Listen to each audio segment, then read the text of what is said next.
Good morning बच्चों। अभी आपने पहले विभाग में चौपाई और दोहा देख लिए बच्चों। अभी हम उसी पाठ का बरसिए जलद का भाग दूसरा देखेंगे बच्चों। कवि गोस्वामी तुलसीदास जी हैं। प्रारंभ करते हैं।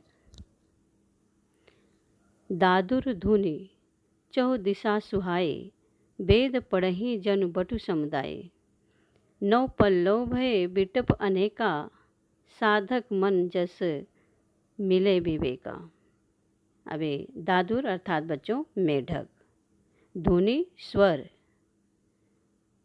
दिशा मतलब डायरेक्शन दिशा, सुहाई शोभायमान, बटु बालक, समुदाय समूह, नौ पल्लव नए पत्ते, बिटप अर्थात वृक्ष पेड़, साधक साधना करने वाले, विवेका ज्ञान। अब इसी का बच्चों हम लोग भावार्थ देख लेते हैं। ठीक है।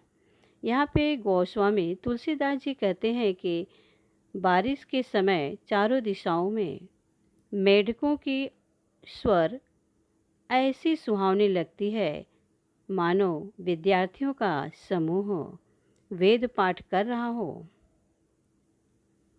अनेक वृक्षों में नई नई कोपले अर्थात नए नए पत्ते आ गए हैं, जिससे वे ऐसे हरे भरे तथा सुंदर लग रहे हैं जैसे साधना करने वाले किसी व्यक्ति को मन ज्ञान प्राप्त करने पर आनंद प्राप्त हो जाता है। यहाँ तक आपको अच्छे से समझ में आ गया है। आगे का दो देखिए चौपाई। अर्क जवास पात बिन भयो, जस सुराज खल उद्यम गयहु। खोजत कतहु मिलय नहीं धुरी, करई क्रोध जिमि धर्म ही दूरी। अर्क जवास बच्चों, अर्क अर्थात एक प्रकार का एक पौधा है बच्चों। अर्क जवास भी पौधा है। अर्क को एक मदार कहते हैं, ये भी एक पौधा है। अर्क और जवास बारिश के समय में बिन पत्ते के हो जाते हैं, उनके पत्ते झड़ जाते हैं। ठीक है। सुराज अर्थात सुंदर राज। ओके। अब खोजत खोजना, धूरी मतलब धूल मिट्टी। ओके। अभी देख लीजिए बच्चों इसके भावार्थ दोनों लाइन के। यहाँ पर कवि कहते हैं कि मदार अर्थात अर्क और जवास के पौधे पत्तों से रहित मतलब बिना पत्ते के हो जाते हैं, तो उन्हें देखकर ऐसा लगता है मानो अच्छे शासक के राज्य में दुष्टों का बुरा धंधा अंत हो गया हो, बुरा धंधा खत्म हो गया हो। क्योंकि शासक अच्छा है तो राज्य भी अच्छा होगा। धूल खोजने पर, बारिश के समय पर धूल खोजने पर भी कहीं नहीं मिलती।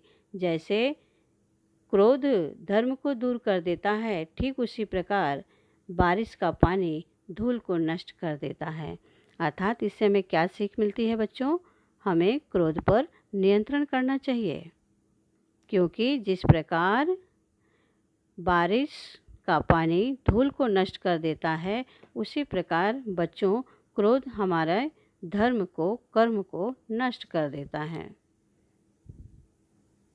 इसके आप ये देख लीजिए शब्दार्थ। दादुर मेढक, धुन स्वर, सुहाई अच्छे लगना, जनु जैसे, बटु बालक, समुदाय अर्थात समूह या समुदाय, पल्लव कोपल अर्थात नए पत्ते।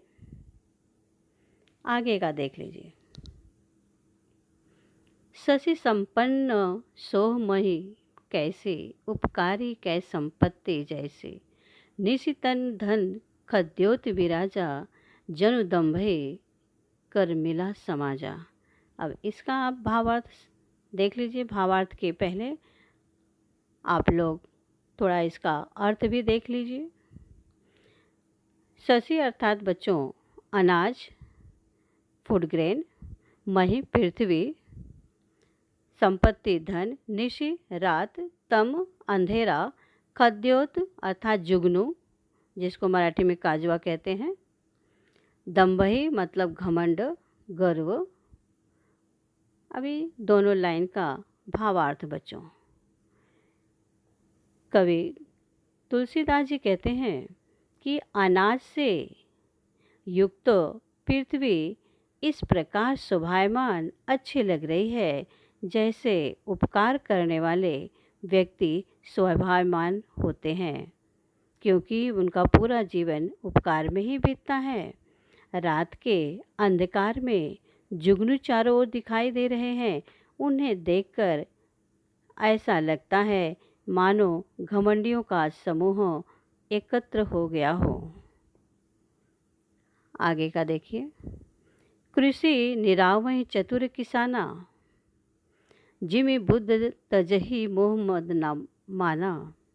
देखियत चक्र बाक खग नाही, कलेहि पाड़ जी धर्म पराहि। कृषि अर्थात बच्चों किसान, निरावहि मतलब निराना, अनवांटेड जो ग्रास होता है किसान क्या करता है बच्चों, उसे निकाल देता है, क्योंकि उसकी वजह से फसल अच्छी नहीं होती है। तो जो चतुर किसान होते हैं तो कृषि में से जो घास है उसे निकाल कर फेंक देते हैं। ठीक है। बुद्ध अर्थात ज्ञानी। चक्रवाक एक पक्षी होता है बच्चों, एक खग अर्थात पक्षी, एक चक्रवाक प्रकार का एक पक्षी है। अभी इसका भावार्थ देख लीजिए। कवि कहते हैं कि जिस प्रकार चतुर किसान अपनी फसलों की निराई कर देता है, उसमें से जो घास फूस है उसे निकालकर बाहर फेंक देता है, इसे देखकर ऐसा लगता है जैसे विद्वान लोग मोह माया सभी को त्याग कर रहे हों। विविध जंतु संकुल मही भ्राजा, प्रजा बाढ़ जिमहि पाई सुराजा। जह तह रहे पथिक थकी नाना, जिम इंद्रिय गण उपजय ज्ञाना। आगे देख लीजिए। बरसात के दिनों में बच्चों चक्रवाक नाम का जो खग है, पक्षी है, वो दिखाई नहीं देता है। लोग देखने की कोशिश करते हैं लेकिन यह पंछी दिखाई नहीं देता है। इसको देखकर ऐसा लगता है कि शायद कलयुग में धर्म धीरे धीरे पलायन होते जा रहा है। मही अर्थात बच्चों पृथ्वी। ठीक है। अभी इसका भी देख लीजिए। विविध जंतु संकुल महिब्राजा, इसका अर्थ इस पृथ्वी पर जिस प्रकार अनेक प्रकार के प्राणी जीव भरे पड़े हैं, जिसके कारण पृथ्वी शोभायमान लगती है विविध जंतुओं के कारण। प्रजा बाढ़ जिमि पाई सुराजा, उसी प्रकार यदि राजा अच्छा मिलता है तो प्रजा का विकास होता है। जहाँ तह रहे पथिक थकी नाना, जिमि इंद्रिय गण उपजय ज्ञाना। अंतिम पंक्ति का भावार्थ देख लीजिए। कहते हैं कि जिस प्रकार अनेक पथिक राही थक कर विश्राम करने के लिए ठहरे हुए हैं, उनको देखकर ऐसा लगता है कि जैसे इंद्रियां शिथिल हो जाती हैं और विषयों की ओर जाना छोड़ जाती हैं। अर्थात विषय अर्थात लोभ मोह माया, ये सब जब ज्ञान हो जाता है तो मनुष्य अपने इंद्रिय पर नियंत्रण कर लेता है।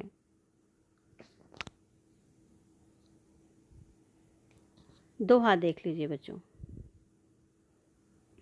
कबहु प्रबल बह मारुत, जहत मेघ बिलाई। जिमि कपूत के उपजय कुल सधर्म नशाए। अर्थात बच्चों प्रबल शक्तिशाली मारुत हवा, मेघ बादल, बिलाही अर्थात लुप्त हो जाना, गायब हो जाना। यहाँ पे कवि कहते हैं कि कभी कभी ऐसा होता है जब तेज़ हवा चलने लगता है तो हवा के गति के कारण जो बादल हैं यहाँ वहाँ पलायन कर जाते हैं, गायब हो जाते हैं। और यह दृश्य देख करके ऐसा लगता है कि कपूत, पुत्र दो प्रकार के होते हैं, सुपूत और कपूत। कपूत मतलब बुरे पुत्र। जिस प्रकार अगर कपूत पैदा हुआ तो कुल खानदान का धर्म नष्ट हो जाता है। ठीक उसी प्रकार यदि तेज हवा आई तो बादल यहाँ वहाँ गायब हो जाते हैं। कबहु दिवस म निबड़ तम, कबहु प्रगट पतंग, बिनसहि उपजड़ ज्ञान जिमि पाई कुसंग सुसंग। यहाँ पे कवि कहते हैं, कभी कभी बच्चों दिन में घोर अंधकार छा जाता है और कभी सूर्य प्रकट हो जाता है। एक कब बारिश के मौसम की बात मैं कह रही हूँ। तब लगता है मीन्स यह नज़ारा देखकर बच्चों ऐसा प्रतीत होता है कि जैसे बुरी संगति पाकर ज्ञान नष्ट हो जाता है और अच्छी संगति पाकर अज्ञानी को भी ज्ञान मिलता है। अर्थात बच्चों हमें अच्छे लोगों की संगति करनी चाहिए, सुसंग करना चाहिए, कुसंग नहीं करना चाहिए, बुरी संगति में नहीं पढ़ना चाहिए, क्योंकि बुरी संगति में पढ़ने से हमारे पास जो भी ज्ञान है वो भी नष्ट हो जाता है। यह बच्चों हमें सीख मिलती है। आशा करती हूँ आप सभी को बहुत अच्छे से समझ में आ गया होगा। धन्यवाद।